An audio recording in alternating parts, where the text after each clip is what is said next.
नमस्कार दर्शक बंधु आज किसी गुरुत्वपूर्ण खबर चैनल नुआ थे चैनल टी सब्सक्राइब करेंगे लाइक करेंगे देरी नक आज गुरुत्वपूर्ण खबर पर नजर पकाइबा।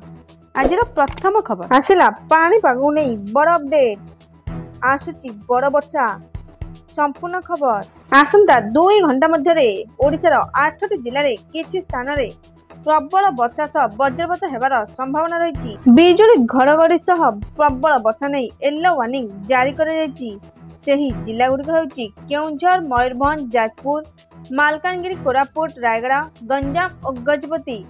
ଆସନ୍ତା 3 ଘଣ୍ଟା ମଧ୍ୟରେ ଏହି ସବୁ ଜିଲ୍ଲାରେ କିଛି ଅଞ୍ଚଳରେ ହାଲୁକା ବର୍ଷା ଓ ବଜ୍ରପାତ ହେବାର ସମ୍ଭାବନା ରହିଛି।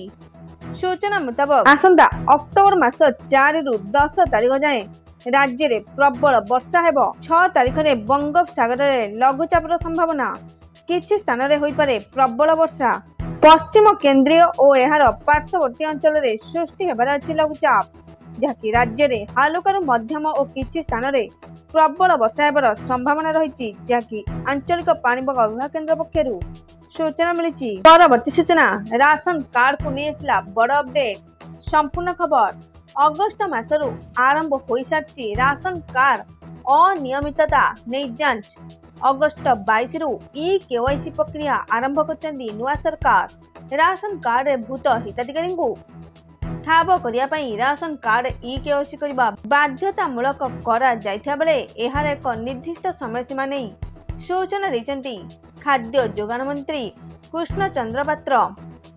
केवाईसी रे खाद्य जोगाण मंत्री कहते कि शेष लोकर केवाईसी न हेबा पर्यंत यह बंद हेब नहीं। पाखापाखि 3.5 कोटी लोकों केवाईसी हेब, 2 कोटी लोकों केवाईसी हो सारी आहु 1.5 कोटी लोकों हेबार अछि। से कहते कि केवाईसी हो सारा परे केते फॉल्स कार्ड थिला जना पड़िबो बोली कहते।